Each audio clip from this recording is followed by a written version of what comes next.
भक्ति में इतनी शक्ति होती है कि वो निराकार को भी साकार कर देती है। चैतन्य महाप्रभु के प्रिय शिष्य श्री गोपाल भट्ट गोस्वामी की विरह और उनकी निष्काम प्रेम ही था जिनसे एक शालिग्राम शिला को त्रिवंग मुद्रा में परिवर्तित कर दिया। राधे राधे सभी को, मैं अपर्णा कृष्ण। आज हम जानेंगे गोपाल भट्ट के हृदय वेदन से प्रकट हुए हमारे श्री राधा रमन लाल जी की प्रकट्य कथा। गोपाल भट्ट जी चैतन्य महाप्रभु के शिष्य थे। चैतन्य महाप्रभु के आदेश से गोपाल भट्ट जी वृंदावन में रहने लगे। एक दिन गोसाई जी नेपाल गए थे। नेपाल के गंडकी नदी पे जब उन्होंने सूर्यदेव को अर्घ देने के लिए अंजलि में जल भरा, तब अंजलि में एक शालिग्राम जी आए थे। जब उन्होंने हाथ में शालिग्राम जी को देखा, तब शालिग्राम जी को साइड में रख कर फिर से जब अंजलि भरी, तब फिर से शालिग्राम जी हाथ में आए। तो ऐसे करके कुल 12 शालिग्राम जी उनको प्राप्त हुए और उन्होंने इसको ठाकुर जी की कृपा समझकर वृंदावन ले आए और इनका पूजन करने लगे। ऐसे करके बहुत दिन बीत गए। एक दिन उनके मन में एक भाव आया कि मैं कब अपने शालिग्राम जी को श्रृंगार कर पाऊंगा, कब उनको वस्त्र धारण करवा पाऊंगा। इन भावों का चिंतन करते करते उनके आंखों में आंसू आ जाते थे। उन्हीं दिनों नगर में एक सेठ आए थे जो हर एक गुसाई के ठाकुर को कपड़े और अलंकार अर्पण कर रहे थे। सेठ जी एक दिन गोपाल भट्ट जी के कुटिया में आए। सेठ जी ने गोपाल भट्ट जी से कहा कि उनके ठाकुर जी को माप दीजिए ताकि वे उनके ठाकुर जी के कपड़े और अलंकार अर्पण कर सके।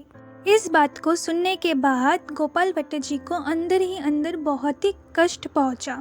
गोपाल भट्ट जी ने सेठ जी से कहा कि इसकी कोई आवश्यकता नहीं है। तब सेठ जी लौट गए। सेठ जी के जाने के बाद गोपाल भट्ट जी बहुत रोदन करने लगे।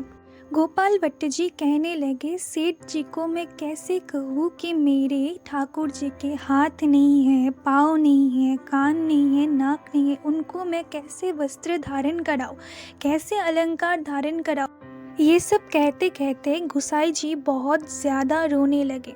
गुसाई जी को ये विरह पहले से थी, लेकिन सेठ जी के ये कहने के बाद ये विरह अत्यधिक बढ़ गया। ये विरह इतना बढ़ गया कि गुसाई जी अन्न जल त्याग करके ठाकुर जी के लिए रोने लगे। सुबह जब उन्होंने शालिग्राम जी के ऊपर से कपड़ा हटाया तो एक आश्चर्यचकित चमत्कार हुआ। शालिग्राम जी का स्वरूप पूरी तरह से त्रिवंग लली मुद्रा में परिवर्तित हो गया। वैशाख मास के पूर्णिमा तिथि पर प्रकट हुए हमारे त्रिवंग लली ठाकुर श्री राधा रमन लाल, बोलिए राधा रमन लाल की जय। गोपाल भट्ट जी ने ठाकुर जी के इस स्वरूप को देख के आचार्य को और गुसाइयों को बुलाया और उनको ये स्वरूप दिखाया। उन्होंने ठाकुर जी को पंचामृत से स्नान कराया, भोग पधराए, कीर्तन किया। ऐसे करके राधा रमन लाल के प्राकट्य उत्सव को मनाया। परंतु गोपाल भट्ट जी ने अपने ठाकुर का नाम राधा रमन ही क्यों दिया? इसके पीछे भी एक कारण है।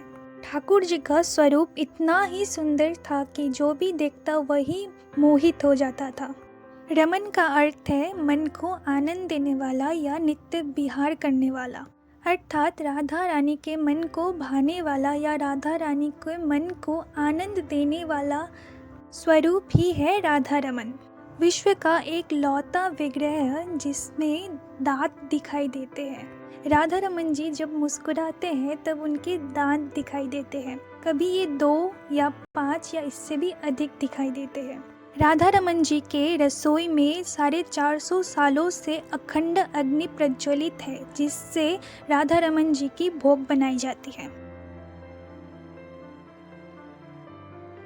आज भी राधा रमन के प्राकट्य उत्सव पर उनको महाअभिषेक किया जाता है पंचामृत से और विविध प्रकार के फलों के रसों से। इसके बाद उनको विशेष श्रृंगार करवाया जाता है, 56 भोग पधराया जाता है, बधाई गान की जाती है, शोभा यात्रा निकलती है और संकीर्तन किया जाता है। वृंदावन में राधा रमन के प्राकट्य उत्सव को बहुत ही आनंद से मनाया जाता है। तो कैसी लगी आपको ये वीडियो? तो ऐसी और वीडियोस पाने के लिए मेरे चैनल को सब्सक्राइब कीजिए। राधे राधे सभी को।